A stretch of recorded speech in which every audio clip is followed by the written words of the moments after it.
The Plein Air Easton Podcast is brought to you by the Avalon Foundation, enriching the lives of those on the eastern shore of Maryland through the arts. Visit avalonfoundation.org for details on events, performances, and educational programming offered throughout the year.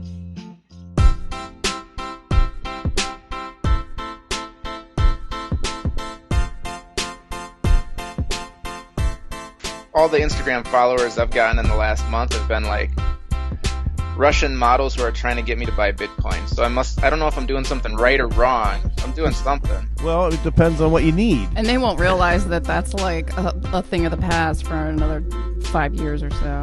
What I've actually been told is I've been told by young people I need to get on TikTok. To which I often reply, do people on TikTok buy art? But that might be an irrelevant question, you know? Like, I've been told that exposure is the number one form of capital for a certain generation. And like, okay, maybe I should get on TikTok. I don't know. I kind of live in this fantasy world that it's really all about your art and not about your ability to sell yourself or your image or all that. And then you see the reality of like followers and where the attention goes, and you realize like, no, that's actually not as much about the product you make as I would like it to be. Mm-hmm. Right. Maybe I'm just an old curmudgeon. I'm not sure.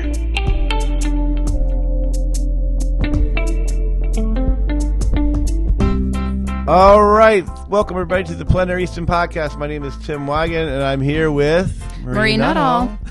And we're getting ready to speak with Philip Carlton. Again, with this. Marie, this was an awesome conversation. The guy really was. Just got a lot of things to say that are really interesting. And I thought you asked a lot of great questions. Oh, thank you. Thank really you. do. I thought you really chipped in, too, with some really fascinating stuff. We're helping each other out here at Plein Air Easton Podcast. This is Philip Carlton, painter from the Midwest somewhere. Been traveling all around. Fruita, Colorado. Enjoy.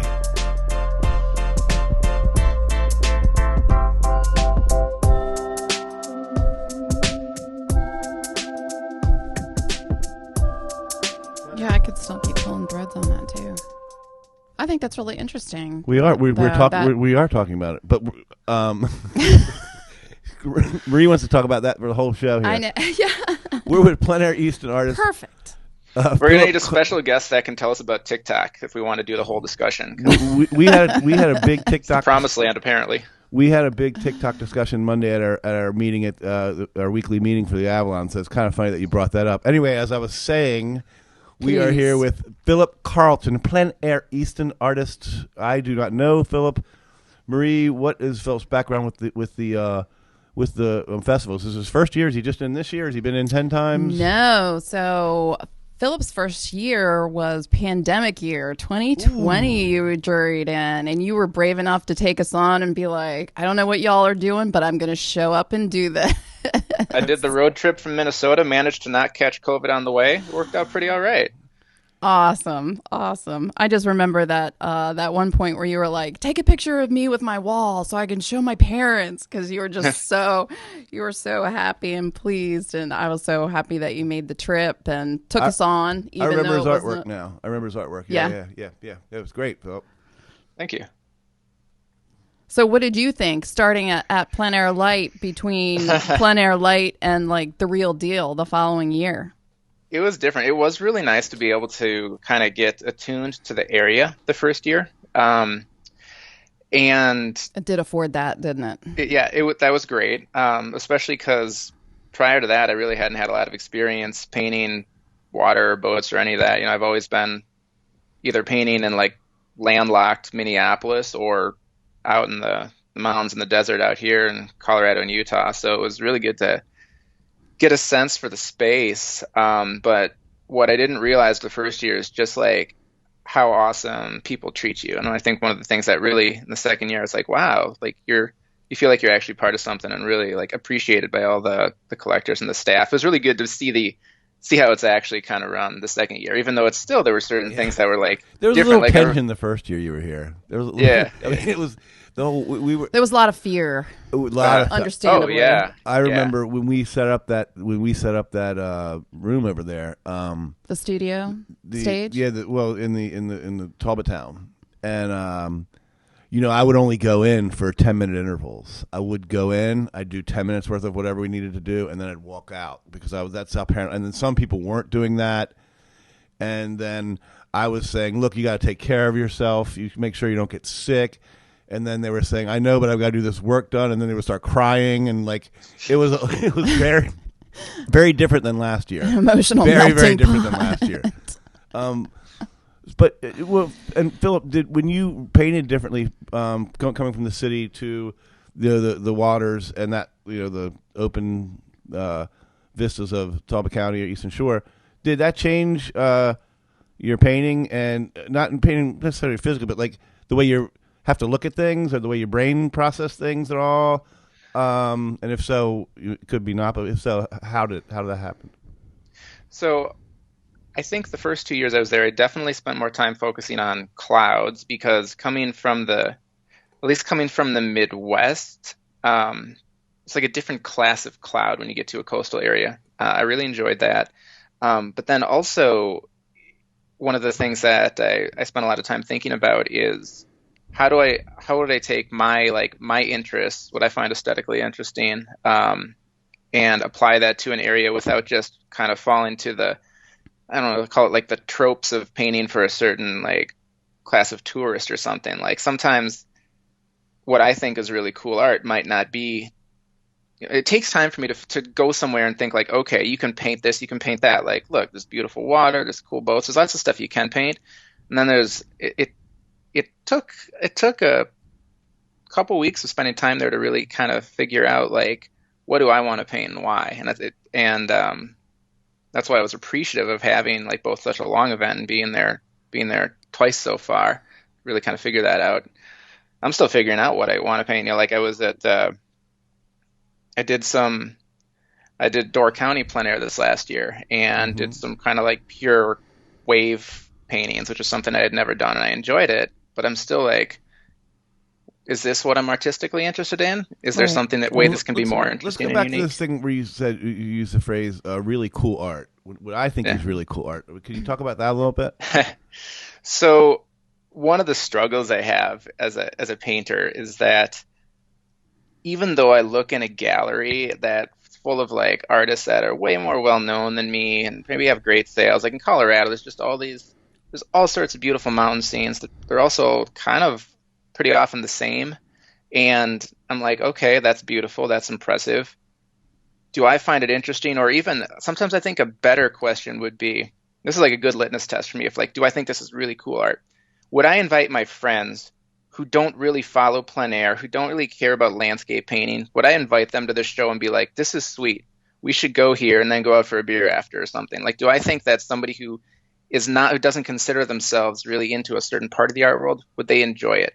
And that means it has to be more than just a test of your mastery as a painter. Like you can be like, oh, that's a really, really competently painted boat. Oh, that's a really beautiful use of light. Oh, that's, very like a very accurate drawing. But for people that don't care about that, and there's a lot of people that don't care about that, right, is there something in it that also makes it interesting, that makes it memorable? Like, how do you make a painting memorable to somebody who doesn't care if it's textbook example of what we think of as well painted? And that's like an open-ended question. I don't necessarily have an answer, but sometimes you find a piece and then like, oh, yeah, that achieves that. And then you have to analyze, why does that achieve that? How old are you, Philip? I am 37. 37? It's a fair. Well, I mean, going out. say. No, he just says, I'm going to go out with my beers and go look at a painting. Let's go look at an art show. That's like not something we've heard. Like that's. Would you have a session beer or would you have a IPA? Well, so it depends on how much. It depends on how much there was to drink at the opening. You want to like keep it within reason. You got to get home somehow. Right. So, Sure. So I'm interested in. Let me see if I can find the words. Where'd you go to school? I went to Coe College in Cedar Rapids, Iowa, which is a little liberal arts school, and ended up kind of doing a lot of stuff and settling on art as a major a couple of years in. I was kind of on the fence between a bunch of things and did a lot of classes in religion and philosophy and even theater and math, and but I kind of enjoyed time in the studio the most, so that's how I ended up doing that. And the artists were the coolest people to hang out with. The math majors were not as fun to hang out with. Cool. So how did you find your way to... Don't throw me off. I got to say something. I'm waving my hand. Behind the scenes here, Nick and Marie are wondering, like, why did I ask you those questions about how old you were and, like, where did you go to school? 'Cause based on that last answer, which I thought was really interesting. Like, we have not had a real answer talk to somebody like that. And so that's why I went to your education, because we typically talk about that as getting to know these guys. But I know Marie wanted to take it into a different direction. Marie, what would you want to go with there? Not necessarily. I was drawing a bit of a comparison between, what struck me is when you said, should I paint the things that I think are going to sell, or, paint the things that I want to paint, even though it doesn't conform to what typically buyers and collectors are looking for. Does that sound kind of accurate, or? Yeah, that's definitely something. I think you see that like a lot in the plein air events I've done across the country, some more than others. And there's always this. Okay, so like I'll put it as like the hypothetical. A lot of artists and I have had this discussion of like, if you could have a super comfortable career making the same painting of something arbitrary, like making the same painting of a rubber duck every single day you are in the studio, and it always sells on the spot, and you're well respected for it, is that a life that you want to live? Right. There's always that hypothetical question. But isn't it kind of your, I don't know, kind of like your responsibility or your duty as an artist not to do that? Or maybe that's what I hear in your speaking, is that, you are kind of like bucking against that. Like, I don't want to be that person. I want to start something new. I want to pull another thread. I want to, you know what I mean, start another trend, or. I think it's something that we always would like to feel as our responsibility to sort of push boundaries, do something different, really find our own style, and not at all be bound by the realities of an actual art market. Yeah, I definitely feel like there is a common theme coming across, and maybe I shouldn't even say that it's with the younger artists or like kind of like the up and coming generation of plein air artists, that they really paint from their heart, and they feel called to paint from their heart, and they should. Like, how can you paint a rubber duck from your heart, over and over and over again? Isn't it part about the person feeling joy who bought the rubber duck? Isn't that all in there? It doesn't that way into the equation as well?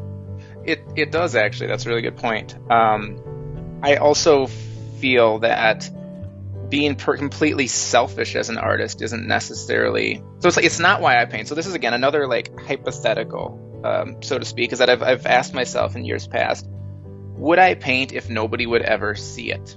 And I'm not actually sure that I would. If it didn't, I make art because I enjoy the reaction that people have to it, and I enjoy making people happy, actually, more specifically, like not just the reaction. Like, I don't want to make art that people find like really uncomfortable, even though that's a strong reaction. It might be really memorable, but I like art, making art that makes people happy. Right. So I'm certainly not ignoring what viewers want. It's that how do you then reconcile that with what are my own artistic interests? And sometimes that can lead to a really cool compromise. Like, so I had this interesting, like, I had a really, really rough summer, and then I had this like week and a half out staying in the American Alpine Club cabins in the Tetons, which I hadn't been to during the pandemic, and I was really excited to go back to. But I was kind of at a place with art I had made over the summer where I just wanted to try something like completely different. And so I kind of told myself, all right, I'm gonna go out there. It's like half vacation. I would like climb a peak one day and paint the next. But I said when I was painting, the only thing I was going to do is I was going to explore some completely arbitrary palettes. And I was doing these weird paintings with like sap green skies and orange, and just like a complete hue shift, which is something I had never done before. And it was kind of experimental, and the colors were for me, but the subject matter was still the really like generic, maybe generic's not the right word, but they're like the classic scenes of the Tetons, looking over the Snake River with Mount Moran in the background, like I was doing these classic scenes in a style that was completely mine.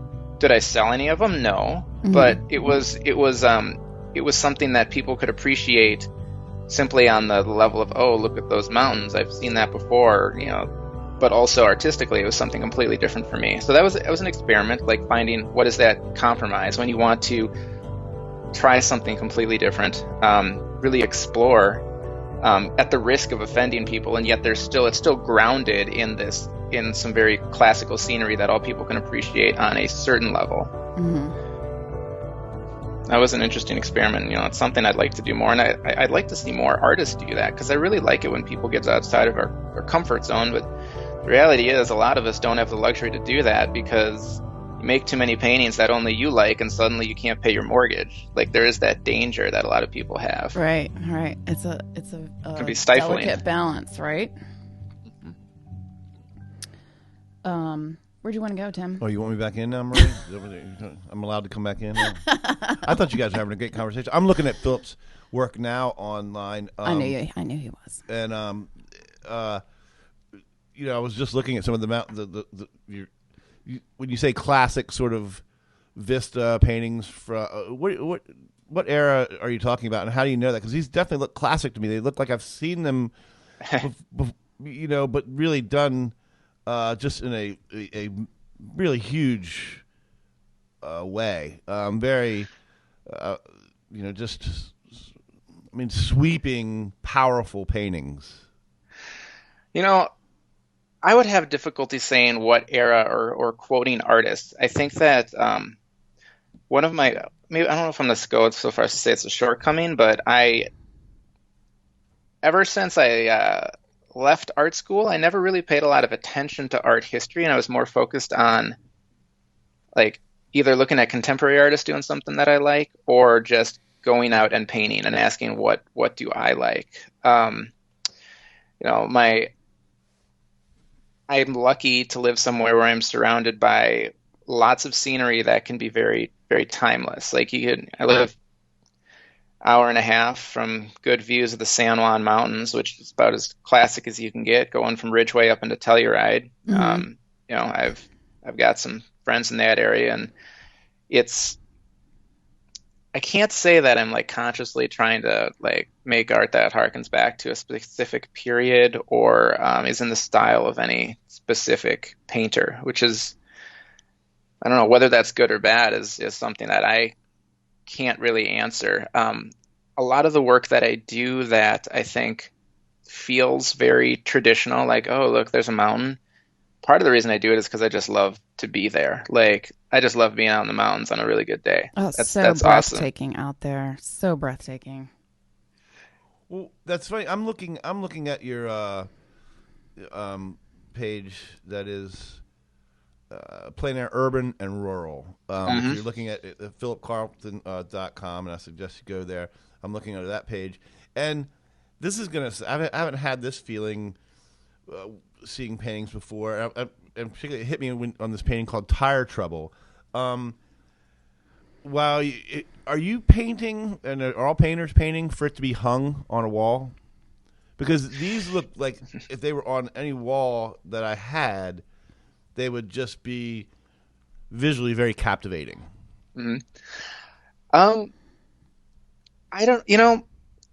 I think that everything I do, I would like to see it on a wall. And that goes back to wanting to create stuff that is somehow like both fascinating, but also visually pleasing. Like, I don't want to make work that nobody would want to actually show.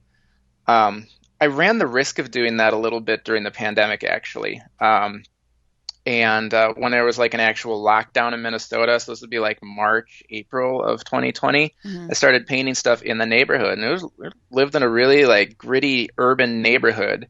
Like, I just started painting just what I would see within a block or two from the house. Like, I got this painting I did of like a discarded mattress with graffiti on the wall next to it, and it's like bent up against in the corner of an alley. I got a painting I did of I love this painting. It was the parking lot and the recycling area right at the base of our apartment building, and everybody had just moved out at the 30th of the month, and like there was all just discarded trash, and the dumpster was overflowing, and the recycling bins were knocked over, and my car's in the background, and like, is anybody going to hang that on their wall other than me? I'm not sure. Yeah, that one in the I'm looking St. Paul trash drama, right? Yeah. But that's more like a record of time, right? It is, yeah.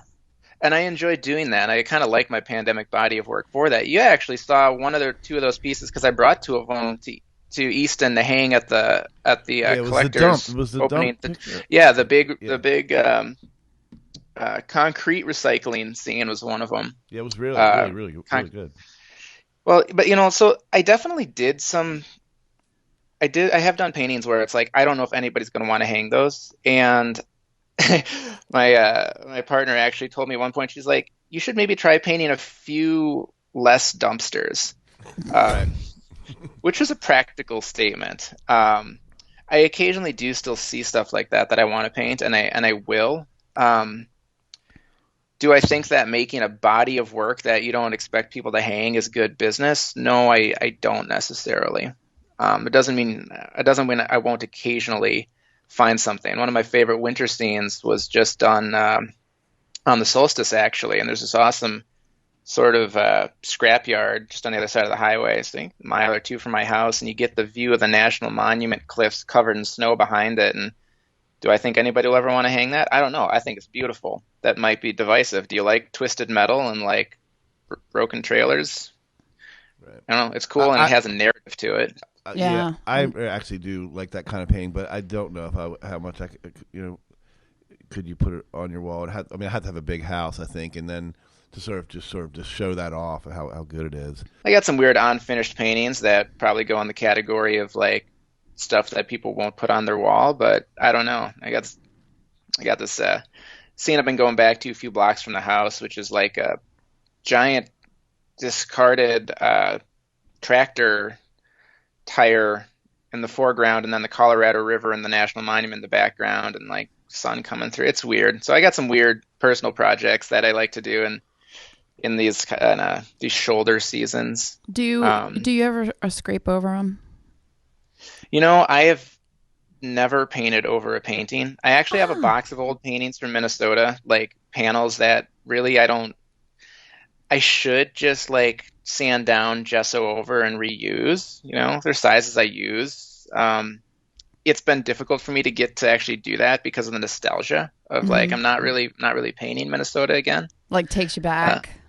Yeah, it takes me back to, I'm like, oh yeah, I remember that neighborhood. And then I'm also like, man, I was not a very good painter then. I should probably paint over this. So it's I'm kind of on the fence about that.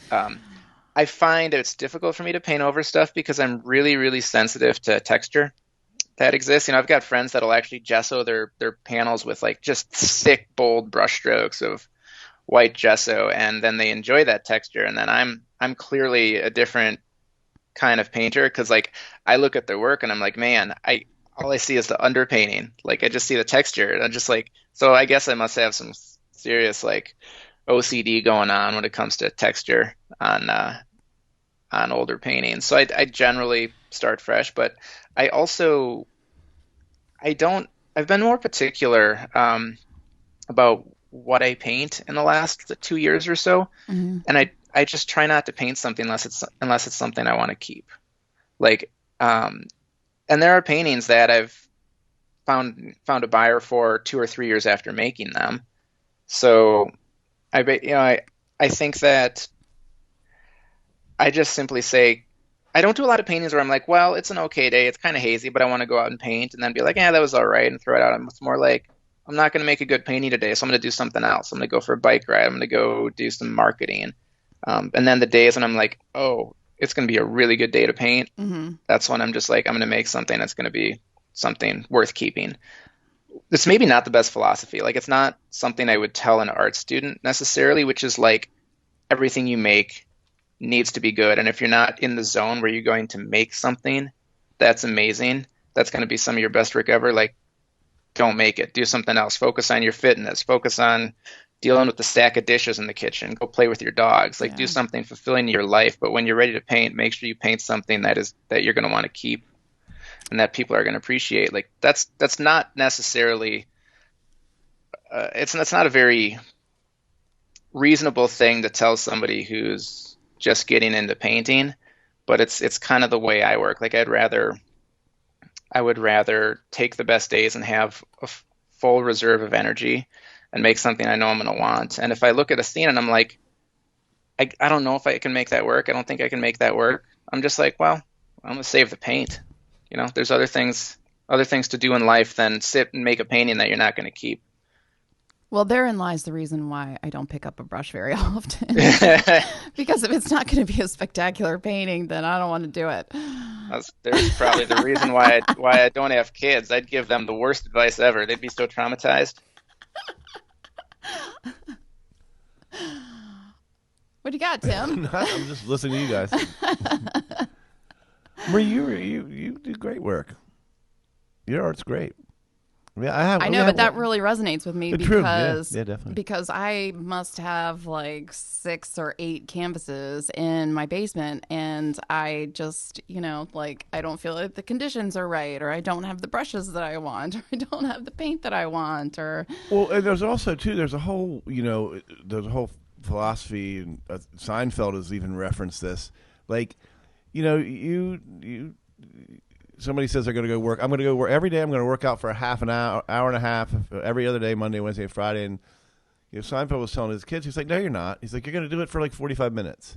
And that's all you're going to get. So don't try to set yourself up for something that you're not going to be able to do. And it kind of relates into sort of what you're saying. It's just like, if you can't give, 100% and you might not be able to, you better dedicate yourself to it in some ways, especially when it comes to art that you're going to sort of or putting a piece of art down for yourself, right? I mean, that's why you keep it, because when you made it, you were like, I'm putting 100% into this effort, even though I don't like what I did back then. Maybe necessarily it's not fine art, but you were like, you weren't just doing it for training. You were doing it because like to lay something down. Yeah, I think that. And there's definitely value to that. And I do feel that as I've gotten a bit more, as I've really come into my own with a style and feel like I've got a better handle on all the technical aspects of painting, I feel like I've had more of a choice. There was a time when I was a fairly new plein air painter. So I started doing plein air in like 2014. A lot of the paintings I did from 2014 to even like 2017, there's a lot of like, oh, I need to paint today. I'd go on a trip. I'd like get in my car and I'd go spend a few weeks in the Moab area, and I'd make sure I was painting every single day. And even if it was cloudy, even if it wasn't good, even if it was stupidly windy, So I definitely had that period of you want to paint every single day, and it does make you a better painter. But then also, I think there's a point where you understand that, like when I was a new painter, I'd be afraid if I didn't paint for a few days, I'd forget how to paint. And that fear lingered for years. This feeling that you have to do something consistently to do it at the best level. To master it, yeah. Which is true to a point. But then there's also a point where you realize that you're putting so much energy into the pieces that you're making, and there's so much mental drain and physical drain and so much commitment involved that creating the best art you want to make doesn't mean you're painting every single day. Especially, I learn in plein air events, like sometimes I'm not really sure they're that healthy, because painting every morning, afternoon, and evening for 9 days in a row suddenly you're making a lot of art, and you might even be able to sell all of it. But are you making art that you think is your best art when it gets to the point where it's like agony to pick up a paintbrush because you're like, oh God, not this again? Like I get to that point. I have a limit. And it kind of makes me think of, I was just telling somebody actually about, so when I was in high school, I used to play competitive chess. And so this is like late 90s. Like in the 90s, everybody got to know the name Garry Kasparov. He was world champion. He was pretty famous for his match with the IBM supercomputer. Anyways, very well-known chess grandmaster. And he was a proponent of the view that, yeah, you're probably going to play chess most days, but you can't neglect your body or your mind in other ways. Like, he was a proponent of the fact of of the view that for him to perform at his highest level, playing chess at a world champion level, you also have to take care of your body. You have to do things that aren't playing chess. You have to focus on your health and your mental health and your fitness and all that stuff. And I think there's something to be said like that with painting, and that if you want to keep on improving, and rather than leaving it just to to serendipity, I think you make 20 paintings and one feels really good, you could spend the rest of the time focusing on other things, deciding what to paint, deciding when to paint it, being really deliberate with all of that stuff, and then doing that one painting and be like, yeah, that's what I wanted. That was worth waiting for. Mm-hmm. I love that. Very good advice. Yeah. I love that. It really resonates too, because so I'm an acupuncturist, and all of that really resonates with me. Like, how can I be the best practitioner for the people that come to me for treatment? If I'm not walking the walk and doing the things that I'm talking to them about and walking them through, you have to do all the things. You have to take care of yourself. You have to explore, meditation, just all the things to make you show up as the best version of yourself. I really enjoyed this week that I spent in the Tetons last year, because I was like, you can paint anything there. You could paint all day, every day, and it's hard not to. But it was really good for me to be like, I'm just going to hike today. I'm not even going to take many pictures. I'm just going to go climb that peak, and then I have energy the next day to just focus on painting. Mm-hmm. I think spacing it out I think it's important. I always told people that are like new plein air painters, like, you figured out how to use a brush, how to use color, but you're not spending the time to figure out what to paint or why. You're not spending the time to figure out what you want to paint in a way that differentiates you from your colleagues. I think a lot of people, I'm still trying to get better at that myself. Living in a really naturally kind of beautiful area means it's really tempting to just pick up a brush and go paint the hills, go paint the cliffs. And yet I still find myself sometimes I'm not going to paint today because there's nothing that I feel like I need to paint. I haven't seen something that screams, wow, that's going to look really cool on canvas. But it's really rewarding when you find that and you're like, oh, I have to paint that. That's going to be really sweet. Mm-hmm. And there's a lot more that goes into being inspired by painting than just having your breath taken away, right? Like, you're thinking about all these other things, like, how is it going to resonate for others? And, there has to be this perfect balance of, this inspires me, but is somebody else going to be able to feel that inspiration? Is that true? Yeah. So, there's a lot of mundane urban scenes that I think this is part of my life. I wish I could paint this, right? We go by, when I drive from Fruita to Junction, which is 6 or 7 miles, I drive that probably most days of the week, honestly. You go by a lot of industrial areas because there's not there's not residential sprawl, but there's industrial sprawl between the two towns. And go by a place that crushes cars. You go by a bunch of manufacturing plants, old railroads, stuff like that. And all of it looks like nothing you'd put on your wall, but there's always a moment right at the end of the day where it gets beautiful low light. Since we live in an east-west valley, more or less, beautiful low light. You get the Book Cliffs to the north looking like the side of the Grand Canyon, and it's there's a moment there I want to capture. And I could do 20 paintings of this industrial sprawl, and nobody would want to have it on their wall. Or you could do one painting of when it looks actually right. And to me, that's more valuable than making a large quantity of work, which is a bit tricky as a plein air painter because there's often a focus on creating a lot of work, quickly made, sold for a lot less than studio work, smaller work, all that stuff, and then this attitude that if you're going to invest your time in something, it should be a studio piece.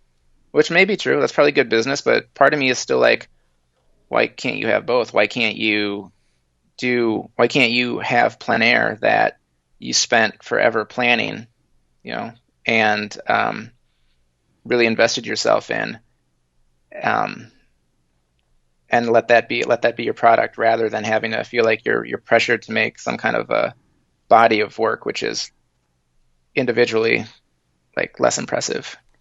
It reminds me of Rob.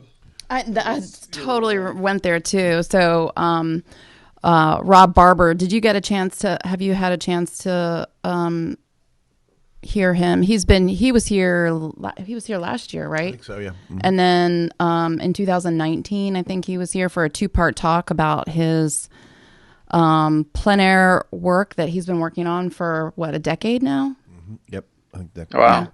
Yeah.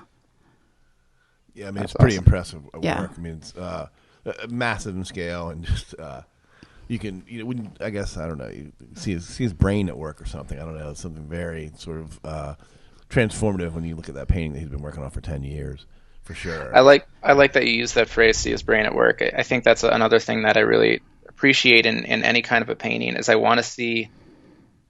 I don't mean like looking at my own work. I'm just saying when I see paintings, and I'm talking about paintings that I suggest my friends take a look at, just like, can you see how much of the artist really struggling through something and thinking about more than just how to replicate what you see? Like sometimes plein air painting is so much about just representational painting. Like, can you draw? Can you mix color? Can you do it reasonably quickly?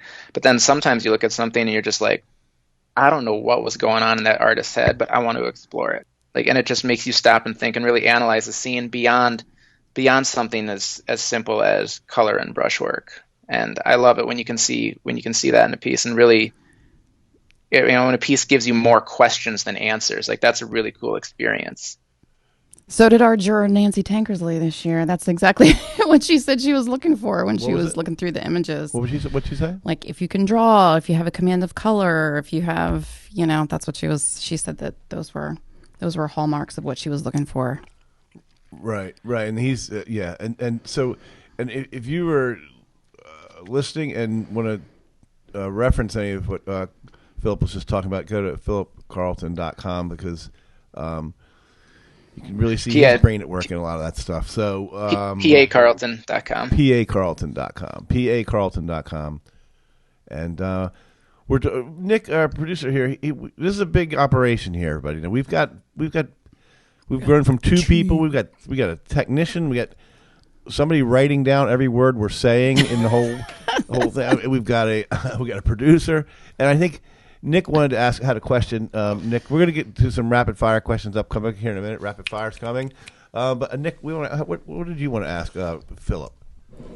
So I was thinking about what was it that you said earlier? Not just how do you paint it, but the deciding what to paint and why. Would you say that the deciding what and why to paint, is that what differentiates a painting from art? That's a good question. And I would say I do sort of, I'm not going to say it's what differentiates a painting from art. I'm going to sound judgy and say it's what differentiates a painting from good art. So, I actually I try not to even call myself an artist. I try to tell myself I'm a painter, because I don't know what it means to be an artist. I don't want to get in this debate about what is or isn't art. Is a banana duct taped to a wall art? I don't know. I'm gonna stay out of that question completely. All I can really say is what I like. And I tell people that about art. Like, that's one of the frustrating things there is no such thing really as good or bad or right or wrong. It's one of the more infuriating things anybody, I think, experiences when they're in art school, and they realize that no matter how good they think they're doing, somebody might still think their work is trash, and they're justified in that belief. All I can say is what I think is good art, and I think good art there has to be a why behind it. I actually think, if I recall now, I believe I did an interview. I did I had a feature in Plein Air magazine in like 2017, and if I recall, I think the title might have been Paintings with a Y, or that was something that was referenced. Because even back then, when I wasn't as technically challenged, as technically proficient of a painter, I still put a lot of thought into why I was choosing to paint something. And I think that we can tell if somebody painted something because it was there or because it needed to be painted. And to me, the art that I personally think is good art, it has to be something, it has to be the kind of scene where you'd be walking by and you'd just stop and be taken aback by something. It could be purely visual, it could be a combination of the visual and the conceptual. And that's something where it's like, yeah, there is a why there. That's why you chose to paint that in that way at that time. It kind of goes to me like plein air painting is like an endless scavenger hunt for the things that are actually not just worth painting, but things that have to be painted. All right. That kind of resonates with me as far as like when you first walk into the competition galleries at the end of the competition, like I look for the one that makes me stop.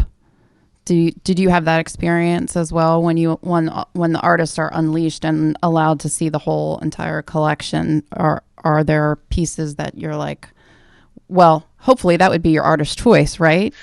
Right. I mean, absolutely. It's that's one of the reasons I really love the way Plein Air Easton works, is because walking through that gallery where everybody just shows two pieces rather than a wall of a massive work is a great opportunity to focus on something that somebody's maybe spent more time on.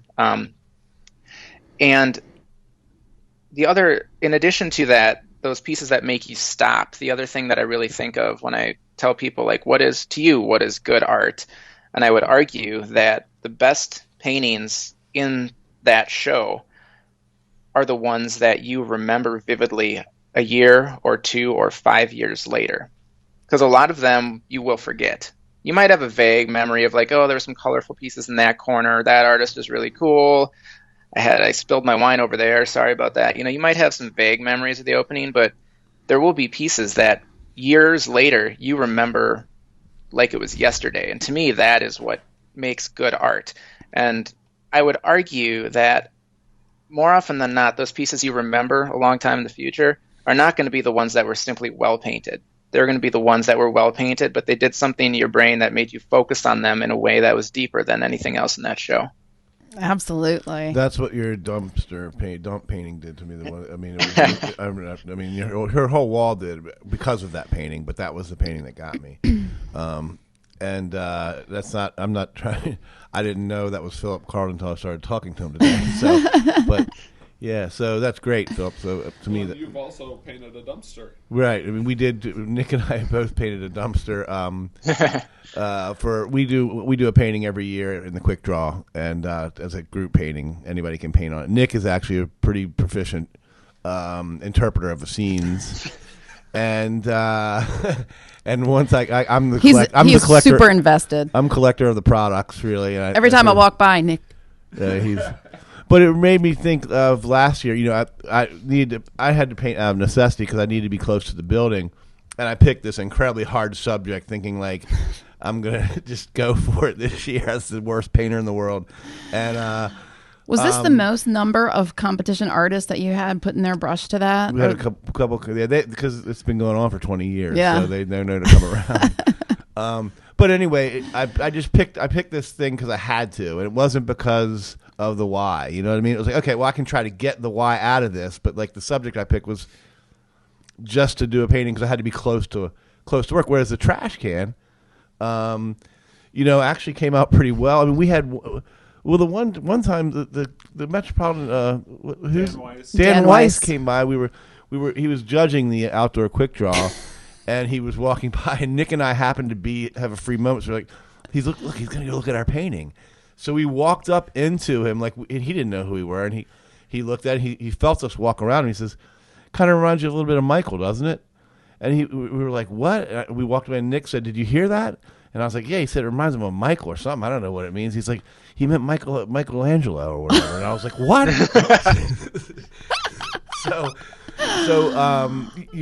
and that one we did with a lot of heart. I mean, we tried to really capture the sort of bring out the corner of the things, the area we were painting and the shade in it and how it felt. So it's really interesting that you talk about the why versus just paint. So this has been a great conversation, Philip. I know we go on and on. I know exactly. Marie, we have a segment. I don't know if do you listen to the podcast at all? I have to admit I haven't, but I think you will after today. I think Uh-huh. you will. Marie, we have a rapid fire. This is our rapid fire segment. I do. Some of them were kind of answered in our talk. But one of my burning questions is: has anybody ever told you that you are a doppelganger for Chris Messina? No, I haven't gotten that one. I've gotten gosh. Zachary Quinto before, yeah. but not. Yeah, that's the only one that comes to mind. Don't you think so? I can't come up with the face that you're referencing. The Mindy Project. Oh, yeah. Yep. Nope, that's a new one to me. All right, so we are the Avalon Foundation, and one of our biggest draws are concerts. So tell me what your first concert was. Oh man, Concert experience, real big thing. Where you were like, "Whoa, this is what it's about." When I was in my early 20s, so I was never lucky enough to go to any concerts as a teenager. I was totally a geek. I mean, I was on the math team and the chess team. I was just like, we didn't do cool stuff like that. But in my early 20s, I was definitely actually I was kind of into dance and electronic music. And I remember going to a show, this electronic duo named Nero up in Minneapolis. And I made the mistake of bringing a date there. And it was so loud, I think we left after 30 minutes. And I was like, I could go for more of that. But also, I would just bring myself next time. Yeah, it's the kind of thing where you could still. Your date didn't appreciate that. Yeah, she wasn't ready for like the teeth rattling for the next 30 minutes after you leave the place experience. Ooh, what's wrong with her? She probably had some sense of self-preservation when it came to her hearing. Who doesn't want your molars loosened? At 20? That's right. Self-preservation? Yep. I just have to ask real quick before Marie gets to her next. Dude from Minneapolis? You from Minneapolis? Do you know I'm from St. Paul, Minnesota. So yeah, do you know the Replacements? Do you know Husker Du? Do you know those bands? Oh, I'm familiar with them. I just never saw them. Yeah. One of my biggest regrets actually is I had a chance to go see Prince did three private, like small little private showings. I think a couple months before he died at the one of the jazz clubs right downtown, and I did not get a ticket. I think everybody regrets missing those shows. Oh my gosh! Yeah, it's like him and a piano. I have to ask you, since you're from St. Paul, and I know it's huge, but do you know any Pierres? Not that I'm aware of. My dad's family all hails from Minnesota, St. Paul. Okay. Yeah. Real quick, I'm just going to give you a tip. If you listen, the Replacements are probably my favorite band of all time, and I've listened to a lot of bands. So, and I'll start you out early. Just get the easiest one to get. You probably dig is an album called "Don't Tell a Soul." Or no, I'm sorry. Have You Seen Lucky? Just take a look at that album, and you'll just. They're a huge band. Prince too. I mean, Prince made it out of Minneapolis. Minneapolis had a serious music scene. A lot of great bands. While you were playing chess and math, as you should have been, there was a lot of really cool music coming out of Minneapolis, St. Paul. So I just wanted to see. It's so. Marie, go ahead with your questions. I've got a chess question after you get yours. Oh, I thought you had another one too. I was going to follow up, but this is your segment. What about? Oh, you want to? Before we get to that one, what's the best chess move you ever got? What's that? There was a movie or 8 miniseries called The Queen's something. Gambit. Queen's Gambit. Oh yeah, I watched that series. Yeah, Queen's Gambit. What was your take on it? It's actually like, what was my take on that? My son played competitive chess. So I thought it was a great dramatization.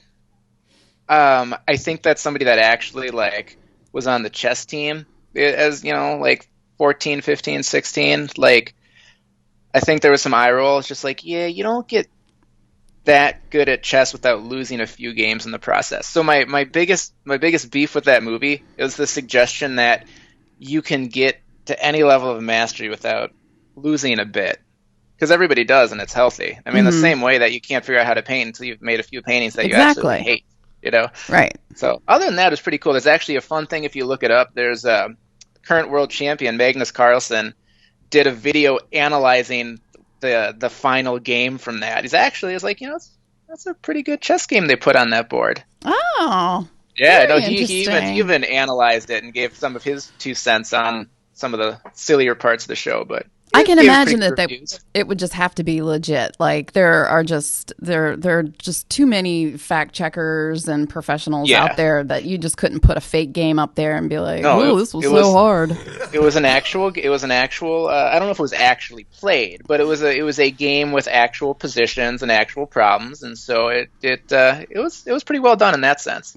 So for the chess players who really knew what was going on, it was even more suspenseful because you had to be sitting there going, "Oh my God, this is a real game. What is she going to do?"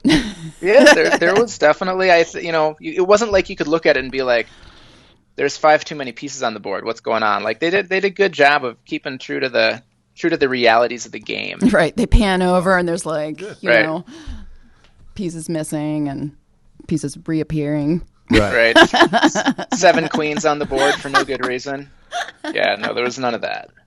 Great. So you back the Queen's Gambit move. He's 100. Philip's 100% behind it. Very good. The actual move. Well, it sounded kind of like 75-25. Right. Maybe. Yeah. Right. Yeah. It was pretty good. Why don't you ask the question? Ask that one. My question was, if a movie was made of your life, what genre would it be? Oh God, I don't know. I hope it's not tragedy. I think that might still be up in the air, but it wouldn't. I don't think it would be a comedy. I think it would be. Oh, it would be. I think maybe black comedy. I could see that. Mm-hmm. I could see that. Some irony, some. Yeah, I mean, like, maybe in the style of like Fargo or something. Oh yeah, not sure. Without the wood chipper, please. Without the wood chipper. Yeah, without the wood chipper. That movie gets better every time you see it.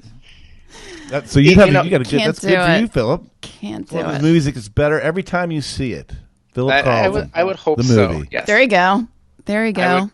I would hope so. A lot of my life has felt like disaster, and then I step back and look at the big picture, and I'm like, well, that's pretty sweet how that worked out. So it's I don't think it's. Let me put it this way. I hope it doesn't read like a Shakespearean tragedy where it's like, surprise, everybody dies at the end. I'd like to avoid that. Right. Yeah. Good luck. Well, so it's actually like this is just maybe kind of dark, but like people always quote Van Gogh this, Van Gogh that as like the inspirational artist. I'm like, dude, that was a super tragic life. Like you can't talk about Van Gogh without talking about how absolutely tragic it is that the dude made like 900 paintings, sold one, and then like died by his own hands before 40. So I'm hoping to avoid the Van Gogh style tragedy and have more of like a black comedy with with maybe a kind of happy ending. Good. We're rooting for you. That's excellent. Absolutely. Excellent. Marie, you have another one? You want to go to the finale question? I did. Well, this is one of the ones that you kind of answered during our talk. How you refill your cup. I mean, you had talked a lot about well, tell me how you do that. I'm not going to answer it for you. How I refill my energy when I'm not painting? Find your inspiration, you know what I mean? How, when you're feeling like kind of energetically drained, how do you feel back up? That's a rapid fire? Yes.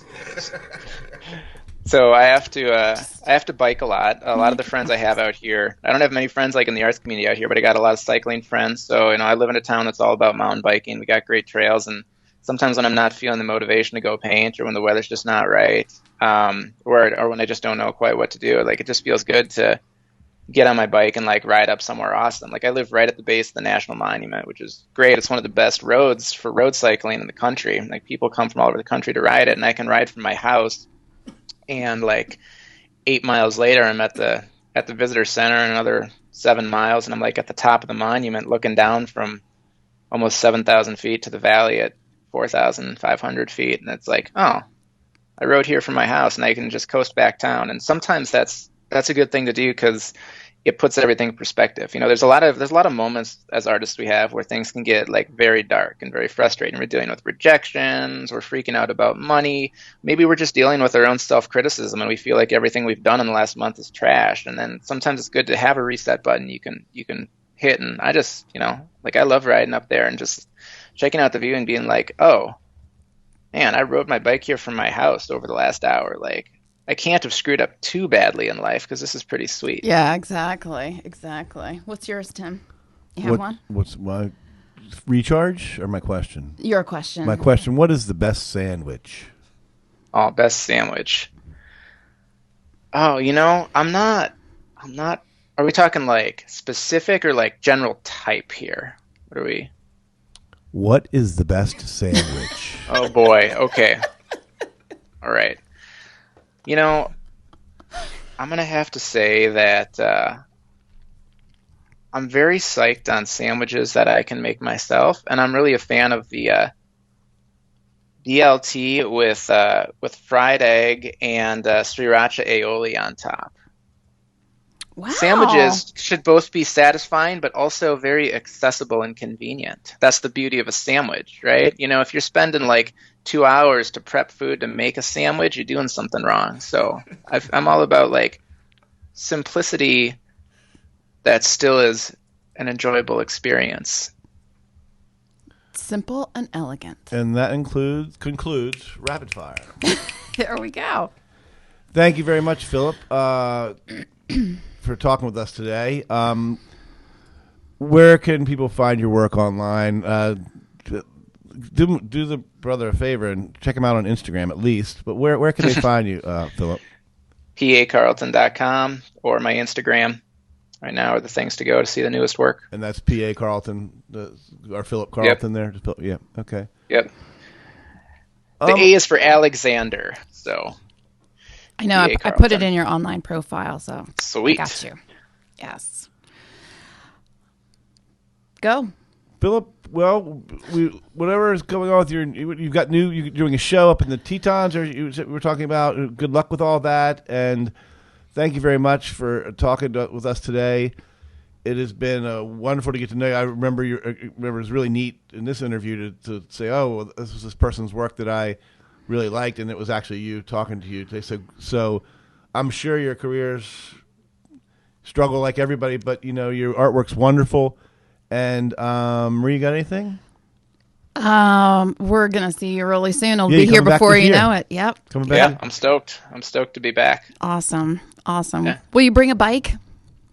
You know, I've learned that taking bikes on painting trips is a great way to spend your entire day stressing about getting your bike stolen. So I'm going to just focus on the painting this time. Actually, I'm going to be flying this time. I drove there in 2021. I drove from Western Colorado, and I was like, that's cool. I'm never driving 4 days again. Yeah. It was like 4 days. So I am flying this time. Good for you. You. Take advantage of JFM being there to hook me up with frames. And There you go. Work. There you go. You're like a pro now. You've got this. Right. Making all the correct moves. No chess pun intended. The correct move is doing whatever you can to avoid driving through Kansas. Nick certainly appreciates that. I'm a Midwest boy myself, so Yep. Thanks, Philip. It's been great talking to you. We'll see you soon. Thanks a lot. Take care. Thank you.